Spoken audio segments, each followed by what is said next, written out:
Pero hoy continuamos con el capítulo 4. En el capítulo 3 vimos cómo entra Pedro y Juan al templo. Y entrando al templo, ven a este hombre que por 40 años había estado paralítico de nacimiento. Y entonces vemos cómo esta era una de esas cosas que Dios había preparado para, para ellos, para que Dios se mostrara en el poder del paralítico, y a través de Pedro y Juan, Jesucristo muchísimas veces lo debió de haber visto. En ninguna de esas lo sanó, no tanto porque no quisiera, sino que era algo como específico destinado para que los apóstoles pudieran ejercer la fe y ver. Y estuvimos, bueno, ahí nos quedamos, ¿no? Gracias, hermano. El, el cojo es sanado y y bueno, pues aquí estamos, capítulo 4, ¿sale? Ok, este capítulo 4 vamos a ver qué es lo que sucede por lo que hicieron, por hacerle bien a una persona, qué es lo que sucede. Estamos empezando un año, ¿no? Y generalmente estamos acostumbrados que casi siempre la primera predicación en muchos lugares como casi de échale ganas este año nuevo que va a pasar. Pero vamos a ver qué es lo que Dios tiene para nosotros. Este año que estamos empezando, muchos lo inician con buenas noticias, con buenas como intenciones y todo esto. Pero hay también quienes inician el año no con buenas noticias, sino con retos y con dificultades. Y a veces estos mensajes de que todo va a salir bien son ajenos para muchos. Porque dicen, el año pasado no me fue bien, y el antepasado tampoco, y el antepasado tampoco, y la verdad no pinta muy bien. Y muchas veces cuando pensamos en todo esto del año nuevo, pedimos, ¿no? Y queremos, Dios, cambia mis circunstancias. Cuando lo que realmente, lo que Dios quiere hacer, posiblemente pueda cambiar las circunstancias, pero lo que Él quiere cambiar es tu corazón y la forma en la que las enfrentas. Y esto es lo que vamos a estar hablando el día de hoy. Vamos a ver cómo estos hombres hicieron lo que Dios les estaba pidiendo. Recuerden, eran hombres ya llenos del Espíritu Santo. Estamos viendo a personas llenas del Espíritu Santo y cómo estas personas llenas del Espíritu Santo ahora actúan diferente como actuaban antes. Y vamos a ver qué es lo que sucede. ¿Sale? Capítulo 4. Dice, hablando ellos al pueblo, vinieron sobre ellos los sacerdotes con el jefe de la guardia del templo y los saduceos. Y esta palabra es interesante. Dice, resentidos de que enseñasen al pueblo y anunciasen en Jesús la resurrección de entre los muertos. Entonces, estaban este grupo de hombres que nos los identifica, que eran los sacerdotes, un hombre importante también, el jefe de la guardia, y nos identifican los saduceos.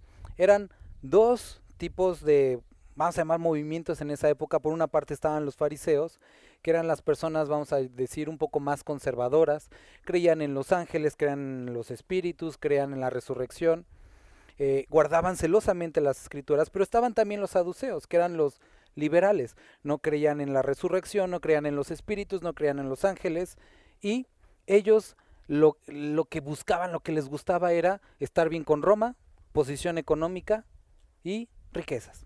Eran personas totalmente alineadas con Roma, eran líderes de Israel, eran hombres religiosos, pero que al mismo tiempo pues habían vendido sus convicciones a Roma. Por eso, cuando Jesucristo corre a todas las personas del templo, ellos se sienten como totalmente aludidos, porque ellos eran los que controlaban todo lo que conocía como el Sanedrín, que era este grupo de liderazgo o de gobierno judío en la época. Pero ellos estaban resentidos porque estos hombres se atrevían a enseñar cuando ellos debían de enseñar, y se atrevían a hablar de la resurrección cuando ellos no creían en la resurrección. ¿Vale? Entonces aquí es donde empieza el problema. Y les echaron mano, los pusieron en la cárcel hasta el día siguiente, porque ya era tarde. Entonces vemos a un grupo de personas actuando contrariamente a toda la razón, a todo el derecho, porque no los podían echar en la cárcel sin un juicio, no, simplemente los echaron a la cárcel sin saber ni por qué ni cuándo. Digo, estamos acostumbrados un poco en nuestro México a esta onda, y los aventaron, ¿no? Y ahí los dejaron hasta el día siguiente porque ya era tarde. Pero muchos de los que habían oído la palabra creyeron, y el número de los varones era como 5,000. Pedro y Juan, después de orar por este hombre, que este hombre fuera sano, predica el evangelio y dice que al menos 5,000 personas creyeron el evangelio. A pesar de esto grande que había sucedido en sus vidas, ¿cuántos de aquí han predicado y se han convertido 5,000 personas de jalón? Alguien que alce la mano. No, pues ni yo. Esto es algo que creo que es así como que, órale, qué padre, ¿no? Si a duras penas te reciben el folletito, ahora imagínate esto de que 5,000 personas crean, ¿no? Sucedió algo grande. Y una persona como a lo mejor, vamos a llamar, no tan firme en la palabra, podría decir, Dios, ¿por qué si compartimos? ¿Por qué si este hombre sanó? Estamos en la cárcel. ¿Por qué me siento asustado? ¿Por qué me siento de esta forma? ¿Por qué estoy en la cárcel? Hice lo que me dijiste y aquí estoy. ¿Te has sentido alguna vez de esta forma? Tomando estas decisiones que Dios te ha pedido. Cuando tú estás haciendo las cosas que Dios no te está pidiendo, ahí sí, pues, a lo mejor hasta vergüenza tienes y ni alzas la cara al cielo. Pero cuando auténticamente estás buscando caminar y sucede esto, en algunos casos para las personas es descorazonador. Porque dices, ¿por qué sucede esto? Pero Dios tenía un plan. Y es cuando nos adelantamos muchas veces, nos enredamos con nuestras propias palabras y Dios ya está haciendo algo. Estaban en la cárcel, pero aquí no se dice que ellos estuvieran quejándose ni renegando ni nada. Ahora, más adelante nos vamos a enterar que no solamente estaban ellos. Adivina quién estaba también. El cojo. ¿Por qué? Por haber sido sanado. Su delito fue como estar cojo y después caminar y por eso también vámonos juntos a todos, ¿no? Entonces, ahí estaba también el cojo. Pero, a pesar del dolor personal, había habido un efecto en lo colectivo. Aquí nos encontramos y cuando estemos viendo el libro de Hechos, te animo a que puedas tener esta práctica, subraya o circula los peros que Dios hace. A pesar de esto, pero muchos de los que habían oído la palabra creyeron y el número de los varones era como 5,000. Eso quiere decir que había mujeres que habían creído y hay niños que andaban también, jóvenes, pero varones, tan solo contando el número de varones, eran 5,000. Había muchísimas más personas. Hay ocasiones, y lo hemos hablado en otras ocasiones, pero, y es un ejemplo que de muchas veces te pongo, pero me encanta recordar esto. El primer pastor, el primer hombre que vino aquí a Puebla, conocido por lo menos, Sóstenes Juárez, viene en la primera reunión que sucede en 1886 en la ciudad de Puebla. Se lleva a cabo en la 5 de mayo, en la capilla de San Miguel, que era católica, pero era propiedad de un hombre judío. Se las presta para tener el primer estudio bíblico. ¿Y qué es lo que sucede el primer estudio bíblico? Lo apuñalan y tiene que andar así con su herida saltando en las vecindades del centro histórico y huir de regreso a la Ciudad de México. La primera reunión. Eso es lo que sucede. Y posiblemente él dijo, ¿qué onda con todo esto? Pero muchos conocieron. El primer misionero que llegó a la ciudad de Tehuacán durmió en la plaza. Su hija murió de hipotermia. Pero muchos conocieron. El primer misionero que llegó a la ciudad de Apizaco, en Tlaxcala, se me olvidó ahorita su nombre, va camino de Apizaco a Apetitlán, San Pablo Apetitlán. Y unos hombres lo detienen en el camino, lo golpean hasta morir, pero muchos creyeron.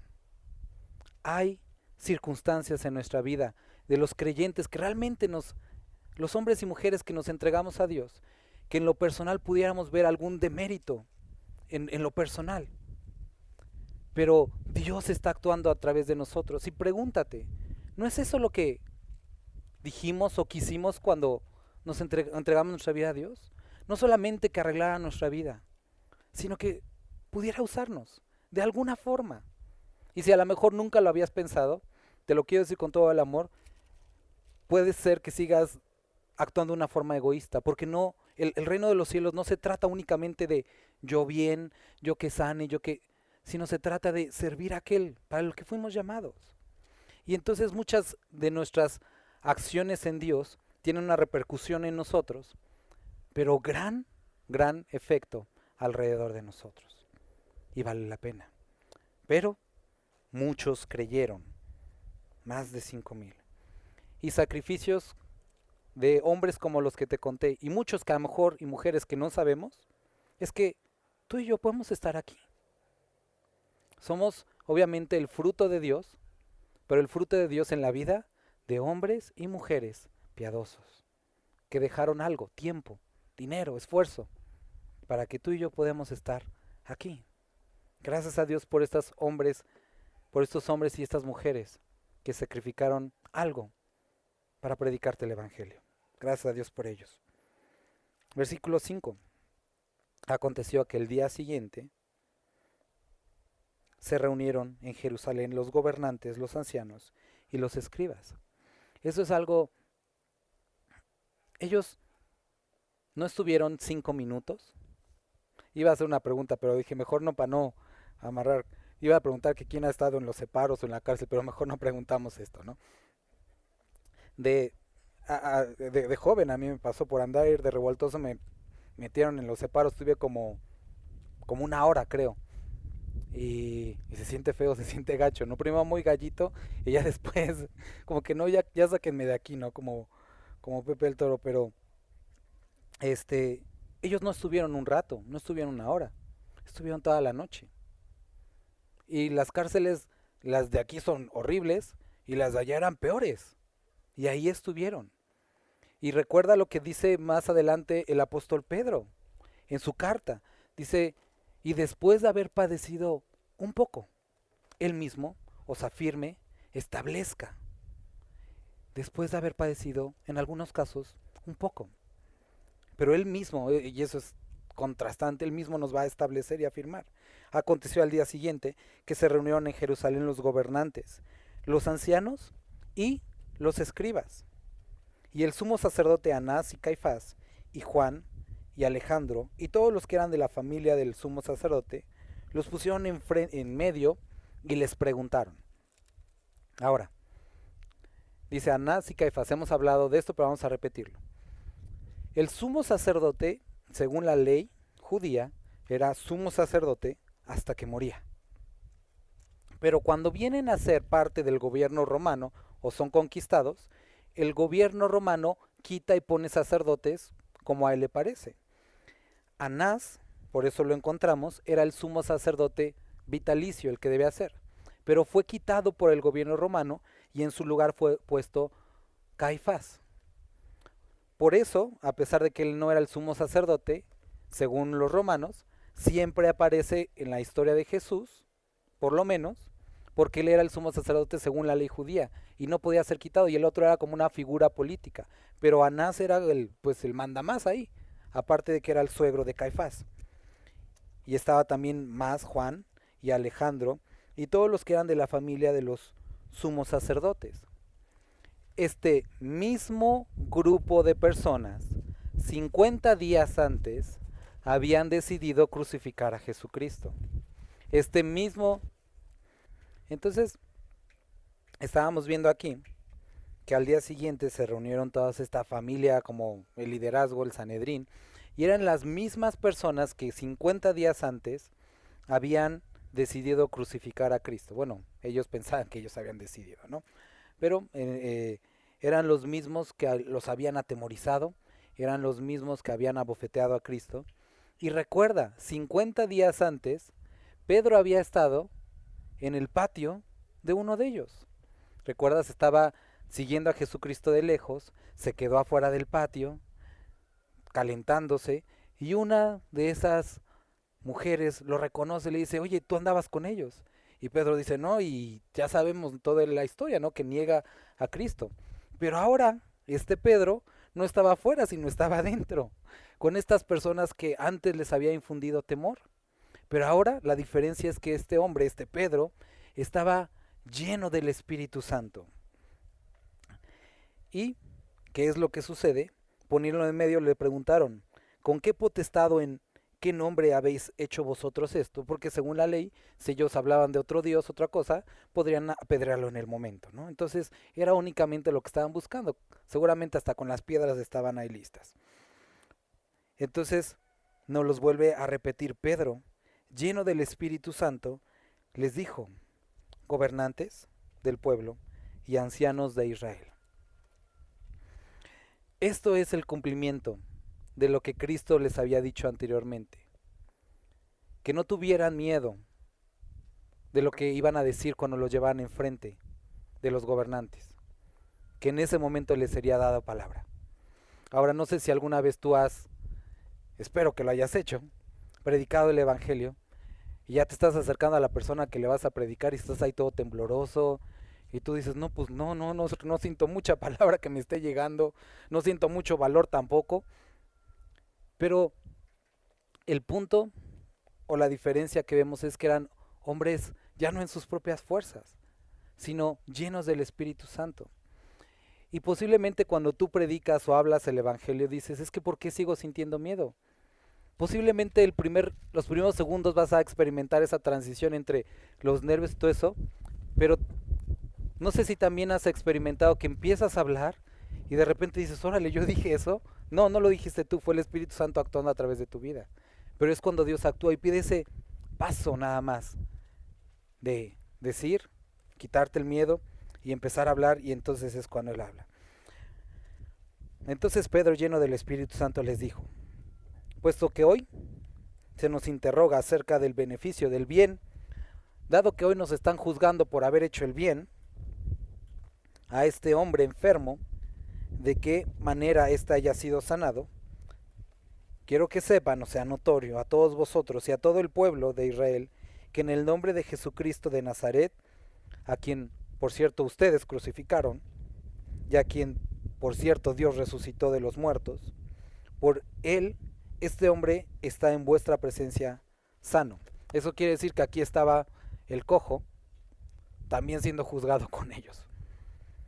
Este Jesús es la piedra reprobada para vosotros, los edificadores, la cual ha venido a ser cabeza del ángulo, y en ninguno otro hay, y circula esta palabra salvación, porque no hay otro nombre bajo el cielo dado a los hombres en que podamos ser salvos. Miren, hermanos, estaban ahí siendo juzgados. El hombre que caminaba nada más por caminar estaba también ahí siendo juzgado, sin deberla, sin temerla. Imagínate, o sea, él haber pensado, ¿y qué voy a decir? No, pues ahora camino y ¿cómo me defiendo? No puedo decir que ya no camino porque sí camino, o sea, ahí estaba este hombre. Pero Pedro, lleno del Espíritu Santo, le dijo lo que tenía que decir. Ustedes lo crucificaron. Dios lo resucitó. Ahora, recuerda, estaba hablando con hombres que no creían en la resurrección, pero les estaba hablando de resurrección. A pesar de que no creían, ellos lo habían visto. No podían negarlo. Estos hombres saduceos no creían en los milagros, pero estaba un hombre que lo habían visto toda su vida ahí, caminando. No podían negarlo. No creían, pero ahí estaba la evidencia. Y estaban preguntando acerca de cómo sucedió esto. Hay ocasiones, o más bien no hay ocasiones. El día de hoy, cuando tú predicas o hablas el Evangelio, hablas a personas que no creen.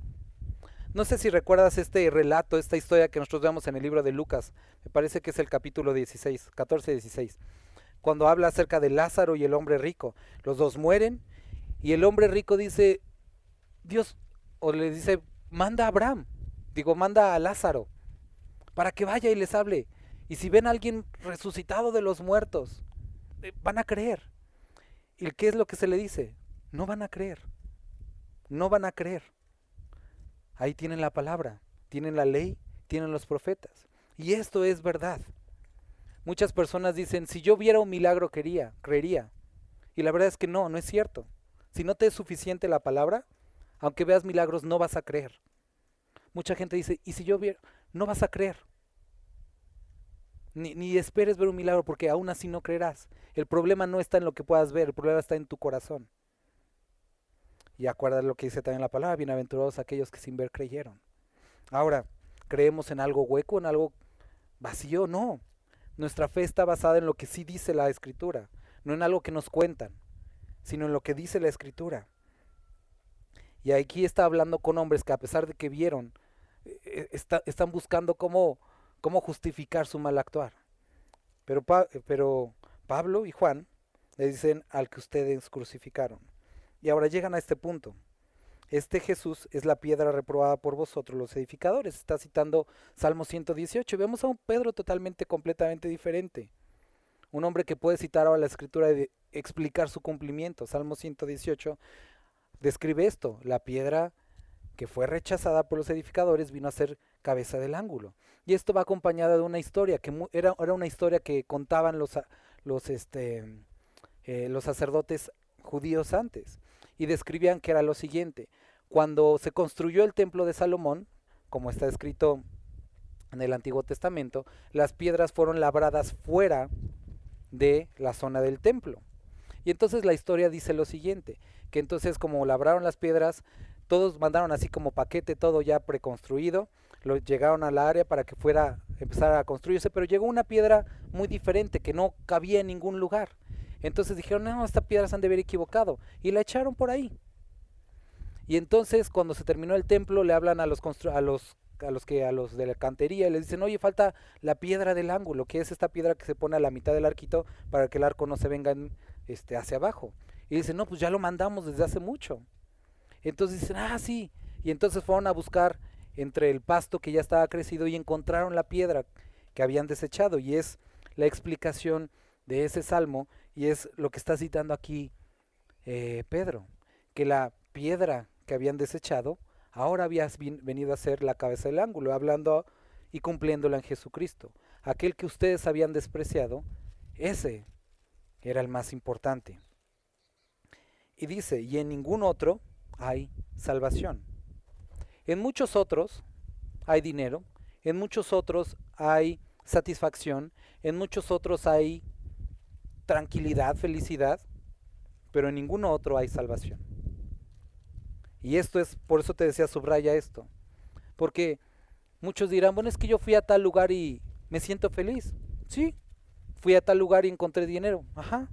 Fui a tal lugar y encontré satisfacción. Sí, qué bueno. Pero en ningún otro hay salvación. Y si lo que tú buscas es salvación, perdurable, eterna, y un cambio genuino en tu vida, ese es Cristo Jesús. Ese es Cristo Jesús. Y aquí dice, porque no hay otro nombre. Puedes decir muchos nombres de monjes en el Tíbet, en donde sea, en los conventos. Podemos decir muchos hombres hombres piadosos, hombres que hicieron el bien. Y nadie les niega el bien que hicieron. Pero salvación, no hay otro nombre dado bajo el cielo a los hombres en quien puedan ser salvos. Y este es únicamente Jesucristo. Entonces, viendo el denuedo de Pedro y de Juan, y sabiendo que eran hombres sin letras y de vulgo, y aquí tenemos que como entender bien esto, no era que fueran hombres incultos o iletrados o analfabetas, simplemente no tenían una preparación sacerdotal, una preparación académica. Y dice, sabiendo que ellos eran eso, que no tenían una preparación, aún así, ¿qué es lo que dice? Se maravillaban y les reconocían que habían estado con Jesús. Y fíjate qué diferencia. Estos hombres tenían mucho conocimiento, los sacerdotes, los saduceos, los fariseos, pero no habían andado con Jesús. Puede ser que seas una persona que conoce mucho y la gente diga, órale, tanto conoce. Pero qué mejor cuando las personas dicen, este se ve que ha andado con Jesús, porque hay algo diferente. Hay una gran diferencia entre el conocimiento de y el estar con Él. Se percibe. Como aquella persona que puede interpretar una melodía de amor, ¿no? Pero es muy diferente a la persona que en sus ojos ves que está enamorado. Es diferente. ¿Te das cuenta? Es algo que no se puede esconder. En la forma que ve, que habla, es exactamente lo mismo con Dios. Queridos hermanos, quiero que podamos ver esto, porque tristemente podemos caer en ser personas que conocemos mucho, que en lo intelectual podemos describir, recitar muchos versos, y está bien, eso es bueno, pero hay una diferencia entre eso y conocer a Dios.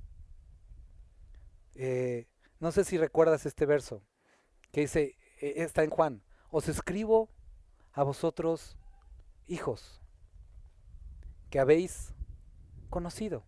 Os escribo a vosotros, jóvenes, que habéis vencido al maligno.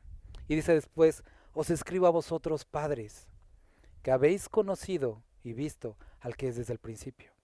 ¿A qué está hablando aquí? Está hablando no de diferentes tipos de creyentes, sino de un camino de madurez. Describe primero a algunos, cuando dice hijos, describe a aquellos que pasaron esto de ser muertos a vivos en Cristo Jesús, haber experimentado la salvación. Y muchos creyentes están en este camino de madurez, están en este primer paso de haber conocido a Cristo. Después dice a ustedes jóvenes que ya están batallando con cosas de esta lucha entre la carne. Y es bueno ver a estos creyentes cuando ya no son nada nuevos, sino ahora están luchando ya con pecado, están luchando con que sirva a Dios. O sea, es bonito ver esa transición cuando ya están luchando con algo. Pero después habla, os escribo a vosotros también, a los que lo conocen, a los que por el camino y el tiempo permaneciendo en él, lo conocen y se ve que conocen a Dios. No como algo de que jactarse, sino como dices, este hombre conoce a Dios, esta mujer conoce a Dios. Creo que todos conocemos a alguien así, que te pueden hablar tanto de él y no como teórico, sino sabes que ha estado tiempo con él, como Moisés, cuando no simplemente hablaba de la ley, sino su rostro brillaba porque había estado en su presencia. Esto es algo a lo que debemos de aspirar. No simplemente un conocimiento teórico, sino un conocimiento profundo de él. Una relación profunda que modifique quiénes somos. Esto es lo que realmente Dios quiere de nosotros. Entonces dice que era manifiesto que habían estado con Jesús. Y pregunta para ti, la gente al verte hablar, conducirte, dice, este hombre sabe mucho de la Biblia, o dice, se ve que él conoce de Dios. Es diferente, es muy diferente. Y entonces se preguntaron, versículo 16. Y viendo al hombre que había sido sanado, que estaba en pie con ellos, no podían decir nada en contra. Podían refutar a lo mejor argumentos, pero lo que no se podía negar era el que el hombre que antes estaba cojo, ahora camina. Eso no se puede negar. Y hay personas que posiblemente con las que tú te enfrentes que sepan a lo mejor más y que te puedan refutar mucho. Pero lo que no se puede refutar es una vida cambiada. Digan lo que digan, pero mi vida ha cambiado. Y esto es algo importante, hermanos. Puede ser que a lo mejor por el tiempo que llevas en la fe, no sepas muchos versículos, no conozcas tanto. Y no es una excusa. Acércate a Dios. Pero lo que la gente nunca va a poder refutar es que tu vida ha cambiado. Sí es que ha cambiado. Por eso es importante que la verdad bíblica tenga un efecto en nuestro corazón y en nuestra vida. Y si las personas ven mucha palabra en ti, pero un testimonio pobre, pues ahí sí, digo, te van a hacer como quieran. Porque no hay una evidencia en tu vida de lo que está sucediendo. ¿Sale? Después, ellos se preguntaban, ¿qué vamos a hacer con estos hombres? Porque de cierto señal manifiesta ha sido hecha. O sea, podemos decirles cosas, pero no podemos negar que este hombre está sano. Y toda la gente que mora en Jerusalén también lo ha visto, no solamente nosotros lo vemos, su familia lo ha visto, las personas que lo rodeen saben cómo era antes, que era un borracho, que era esto, que era lo otro, y ahora no, es diferente, ella es diferente, no se puede negar.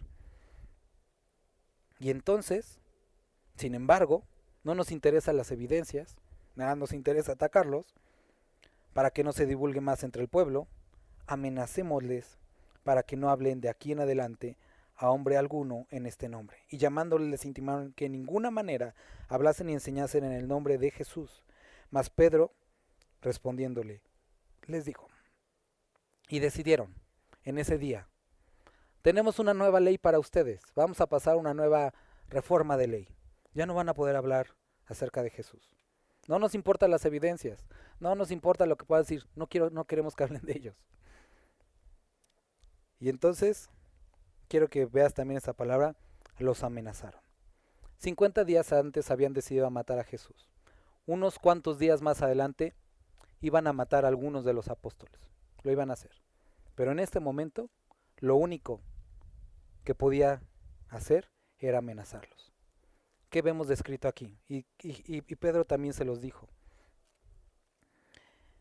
Ellos no podían hacer nada que Dios no permitiera. Y esto es algo que tú y yo tenemos que tener esta seguridad. Hermanos, Pablo escribe a Timoteo y le dice que aquellos que quieran vivir piadosamente experimentarán tribulación. Es un hecho. Si quieres vivir piadosamente, vas a experimentar esto. Es un hecho. Pero no va a pasar nada fuera de lo que Dios haya determinado. Por lo tanto, algo que nos gusta recordar mucho es que somos inmortales, tenemos salud completa hasta que Dios diga lo contrario. Mientras Dios no diga la otra cosa, vamos a seguir. Es decir, si el día de hoy tú estás aquí, a diferencia de muchos de nuestros hermanos que el año pasado estaban con nosotros, pero hoy ya no están aquí, es porque Dios tiene un plan contigo y conmigo. Todavía. Antier te decía, y me dolió, me entristeció porque era un hermano que amaba mucho. Nuestro hermano Freddy, pastor de Texas, murió hace 3 días. Y era un hombre realmente del cual yo aprendí muchísimo, muchísimo. Estuvo aquí con nosotros muchas veces, era maestro de nuestra escuela de ministerios. Y hoy no está. Pero su carrera terminó y hoy está de quien tanto habló. Nos habló mucho acerca de Cristo y hoy está en su presencia, gozándose con Él. Y eso nos alegra. Pero a los que estamos aquí, quiere decir que Dios no ha terminado la labor que tiene con nosotros, ni los planes que tiene con nosotros. Por lo tanto, proseguimos a la meta, teniendo frente a nosotros al autor y consumador de nuestra fe, a Cristo Jesús. Entonces, solamente podían amenazarlos. Y posiblemente hoy como creyente, como en tu familia, haya muchas amenazas. Amenazas de enfermedad, amenazas económicas, miedo, incertidumbre en algún área. Pero son eso, simplemente amenazas, porque Dios tiene control de tu vida. Y esa es nuestra seguridad. Y entonces, a pesar de las restricciones que habían puesto estas autoridades, y a pesar de lo que ellos esperaban que ellos dijeran, sí Señor, lo que hubo en su boca no fue sí Señor, sino fue lo siguiente. ¿Por qué? Porque era en contra de lo que Dios había estipulado. Mas Pedro y Juan respondiéndole les dijeron, juzguen ustedes que dicen conocer de Dios. ¿Qué es más importante? ¿Obedecer a Dios o obedecerlos a ustedes? Y el día de hoy te animo a que puedas reflexionar esto en tu corazón. Juzga. ¿Qué es más importante? ¿Obedecer a Dios o a tus propios deseos? ¿Obedecer a Dios o a tus temores? ¿Obedecer a Dios o a lo que quieras ponerle? Juzga. ¿Qué es lo correcto? ¿Dios o cualquier otra cosa? Y después dicen, porque no podemos dejar de decir lo que hemos visto y lo que hemos oído. Recuerdo mucho, hace 3 años, cuando nos permitieron compartir en las escuelas públicas, creo que sin saber lo que íbamos a compartir. Pero ahí estamos, y en la primera escuela se acerca una persona, me iba a decir, pero se me olvidó que había transmisión. Pero nos acerca una persona importante y nos dice, ustedes no pueden hablar de esto aquí. Y entonces tuvimos que decir esto, pues porque nos dijeron, si van a hablar de Cristo, pues entonces no pueden hablar. Dijimos, bueno, pues si no podemos hablar, pues no podemos hablar, pero no podemos callar lo que hemos visto y oído. Esto es más importante y esto es lo que necesitaban los jóvenes y gracias a Dios porque se les compartió. Pero, regresando a esto, ellos no podían callar lo que habían visto y a que habían oído. Y muchos creyentes el día de hoy están callando. La iglesia en general está callada. Haz esta prueba y es interesante. Tú puedes hablar en tu área de trabajo, con tu familia, tú puedes decir, es que en mi creencia, incluso en mi religión, en mi forma de ver la vida, y todo es como, todo relax. Pero si tú dices, es que Cristo Jesús, todos, o sea, hasta se ponen incómodos. Hay como un cambio en la atmósfera cuando tú dices, es que Cristo Jesús, porque en el nombre de Cristo hay poder y sucede algo raro en la atmósfera. Tú puedes decir creencia y lo que seas y todo es como relax, pero dices Cristo Jesús y todo cambia. No podemos callar de lo que hemos visto y oído. Después, eh, ellos entonces les amenazaron y los soltaron, y no hallando ningún modo de castigarles por causa del pueblo, porque todos glorificaban a Dios por lo que se había hecho, ya que el hombre en quien se había hecho estos milagros de sanidad tenía más de 40 años. Ahora quiero que veas aquí este contraste. Este hombre no sabía mucho, solamente sabía que antes era cojo y ahora caminaba. Y era un testimonio y fue grandemente usado por Dios. Estaba también Pedro, un hombre lleno del Espíritu Santo y que podía manejar la escritura de una forma impresionante. Y Dios los usó a ambos, a uno por su testimonio y a otro por su palabra. También por su testimonio. Dios puede utilizarte de una forma diferente. Puede ser a través de tu palabra, puede ser a través de tu testimonio, pero puede ser grandemente usado. ¿Qué necesitamos? Una vida transformada y acercamiento a Dios. Y vamos a ver esta última parte, estos últimos versículos, que son, vimos ahorita el caso primero, lo que está sucediendo, pero ahora vamos a ver lo que tenemos que hacer. Y puestos en libertad, vinieron a los suyos y contaron todo lo que los principales sacerdotes y los ancianos les habían dicho. ¿Qué vimos la semana pasada? ¿En qué perseveraba la iglesia? En la comunión, en las oraciones, en la doctrina de los apóstoles, en el partimiento del pan. Primera cosa que hacen, la comunión. Van y se reúnen todos juntos. ¿Qué es lo que sucede en nosotros como creyentes? Estamos iniciando un año y podemos encontrar dificultades o adversidades. Hermano, no descuides tu comunión. ¿Qué es lo que hacía la iglesia? Cuando tenían problemas, se juntaban, no se aislaban. Y muchas personas tienen problemas y se aíslan y quieren resolver las cosas como llaneros solitarios. Hemos sido puestos en un cuerpo. Ellos tuvieron un problema, comunión. Se acercaron y empezaron a contar lo que había pasado. Después, y no estamos viendo un orden de importancia, sino vemos lo que estaban haciendo. Y ellos, habiendo oído, ¿qué hicieron después? Alzaron unánimes la voz a Dios. Comunión, oración. ¿Qué hacían la iglesia? Perseveraban en la doctrina, las oraciones, la comunión. Oraron. Y entonces alzaron la voz y dijeron: Soberano Señor, tú eres el Dios que hiciste el cielo y la tierra, el mar y todos los que en ellos hay. Está citando lo que Jeremías oró. Amado Dios del cielo y la tierra, creador de todo lo que hay. Jeremías decía: no hay nada imposible para ti. Muchas veces cuando tenemos problemas, decimos: Dios, y aquí estamos ahí chillando, Dios, pues ya vengo aquí como mi último recurso y pues voy a orar, es lo único que me queda, como o sea, como si fuera como, pues ya ni modo, ya que voy a orar. Cuando no hay nada pequeño para Dios, cuando no hay nada difícil para Él, no es nuestro último recurso, no hay nada complicado para Él. Decimos: Dios, ojalá pudiera sanarlo, Él puede, ojalá pudieras, Él puede. Y esta primera parte, como cuando vimos el Padre Nuestro, nos trae perspectiva. Cuando inicia el Padre esto dice, se me fue, Padre Nuestro que estás en los cielos, santificado sea tu nombre. Él está en los cielos, nosotros estamos en la tierra. Él lo ve todo, nosotros no vemos nada. Él tiene todo el poder, nosotros ninguno. Pero aquí dice, alzándolos las voces unánimes, dijeron: soberano, es decir, que hace lo que quiere, Señor, que manda sobre todo, tú eres el Dios que hiciste el cielo y la tierra, el mar y todo lo que en ellos hay. Tú tienes poder para hacer todo. Y a este tipo de Dios nos acercamos. Ahora, la palabra que describe aquí, cuando dice Señor, muchos dirán: sí, ya sé la palabra Kairos. Pero no es esta palabra en este punto.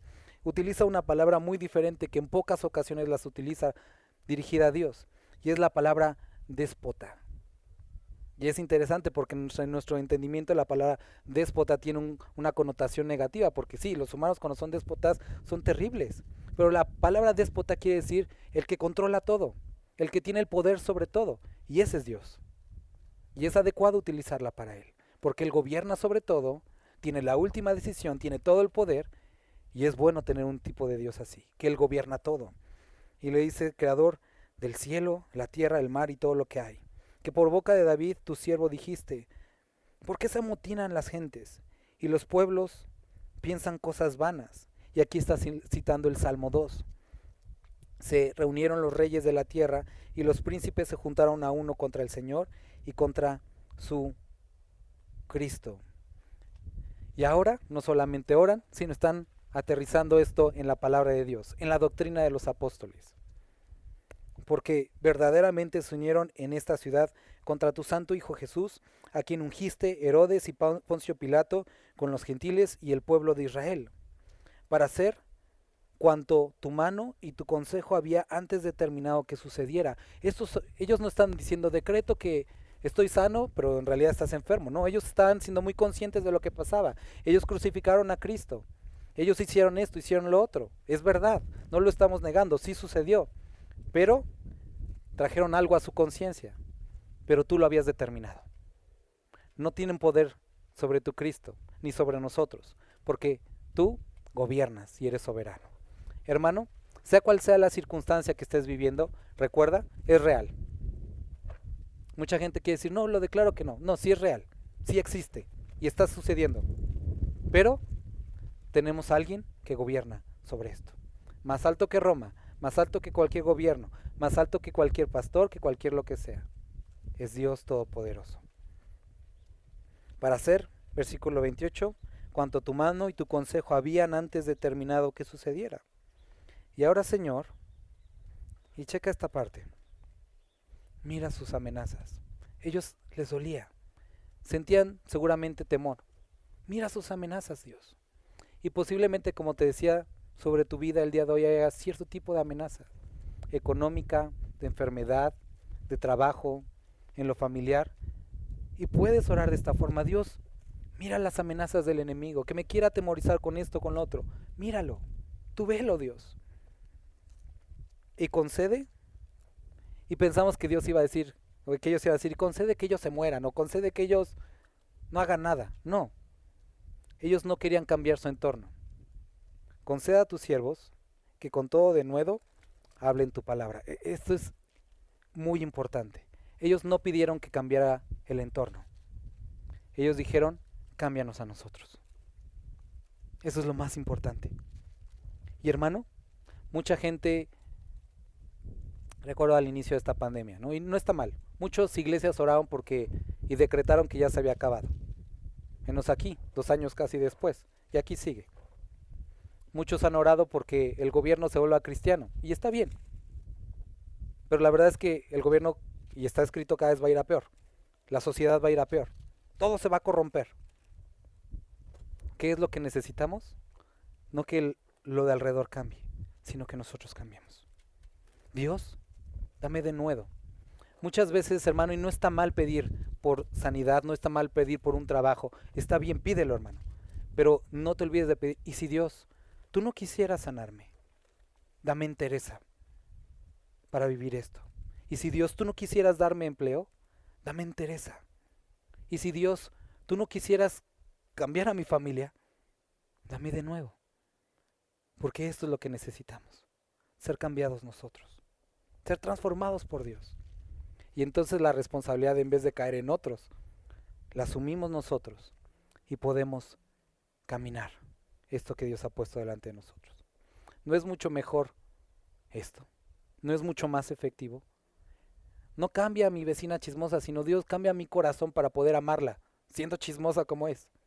Así déjala. Bueno, no, si quieres cámbiala, pero cámbiame a mí primero, porque yo lo necesito. Tantas veces nos vemos como señalando, pero Dios, danos de nuevo, es lo que pedían. Es hermoso ver a estos hombres, y eso es lo que hacían hombres llenos del Espíritu Santo, pidiendo ser transformados, pidiendo de nuevo. Sabían que ellos iban a seguir molestando y amenazando. y decían, danos la entereza y el valor. Conceda a tus siervos que con todo de nuevo hablen tu palabra. Y no solamente eso, mientras extiendes tu mano para que se hagan sanidades y señales y prodigios mediante el nombre de tu santo Hijo Jesús. Y esto es sorprendente. Cuando hubieron orado, el lugar en que estaban congregados tembló, y todos fueron llenos, por segunda ocasión, del Espíritu Santo. Aquí aprovecho esto para recordar lo que ya habíamos hablado. La llenura del Espíritu Santo no es una evidencia, más bien, el hablar en lenguas no es una evidencia del Espíritu Santo, de la llenura del Espíritu Santo, como en algunos lugares se enseña y se cree. La llenura del Espíritu Santo no es una experiencia única. Aquí vemos la segunda ocasión que los discípulos fueron llenos nuevamente del Espíritu Santo. Entonces vemos la segunda. Y en esta ocasión no hablaron en lenguas. No volvió a suceder lo que se les pusiera una flamita.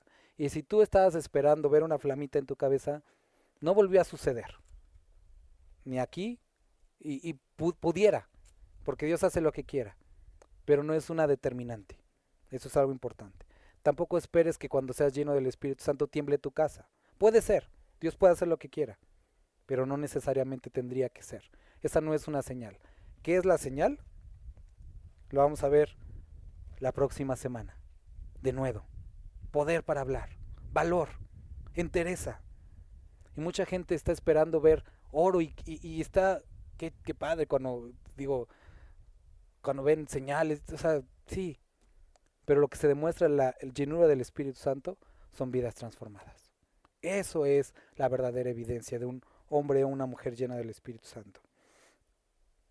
Termino diciendo, leyendo el versículo 31 nuevamente. Cuando hubieron orado, el lugar en que estaban congregados tembló, y todos fueron llenos del Espíritu Santo y hablaban con denuedo, la palabra de Dios. ¿La persecución siguió? Sí. ¿Los sacerdotes cambiaron? No. ¿La gente que los buscaba hacerles mal lo siguieron haciendo? Sí. Pero ellos fueron transformados. Queridos hermanos, cada uno nos enfrentamos a diferentes retos este año. Diferentes. Pidamos ser transformados por Dios para enfrentar estos retos que Él ha puesto de la manera que Él quiere que lo hagamos. Posiblemente tus retos, más bien seguramente, son diferentes a los míos. Muy diferentes. No idealices cómo debe de ser. Mejor deja que Dios actúe como Él quiera en tu vida. Y vamos a ponernos todos de pie, vamos a orar. Y hermano y hermana, si tú el día de hoy necesitas de Dios para hacer esto, si tú estás en este punto que no sé cómo hacerlo, pídele hoy que te llene de su Espíritu Santo. Y sorprendámonos de lo que Dios puede hacer. Vamos a orar juntos. Padre, aquí estamos delante de ti, un grupo de mujeres y hombres que hemos decidido servirte y buscarte. Te necesitamos. No sabemos cómo hacerlo, Dios. Padre, te ruego que tú escuches la oración de cada uno de mis hermanos y mis hermanas, y que traigas convicción de justicia, juicio y pecado a cada uno de nuestros corazones. Que traigas de tu Espíritu Santo, que derrames de tu poder y que puedan ser transformados. Dios, pon convicción, pon decisión, cambia voluntades, Dios. Porque tú eres el Dios que creó los cielos y la tierra y no hay nada imposible para ti. Para nosotros todo es imposible, pero para ti no hay nada. Y a este Dios es al que acudimos, al que todo lo puede. Padre, te ruego, derrámate con poder sobre la vida de mis hermanos. Y Padre, sé propicio a las necesidades de cada uno. Bendito eres, Dios. Amén.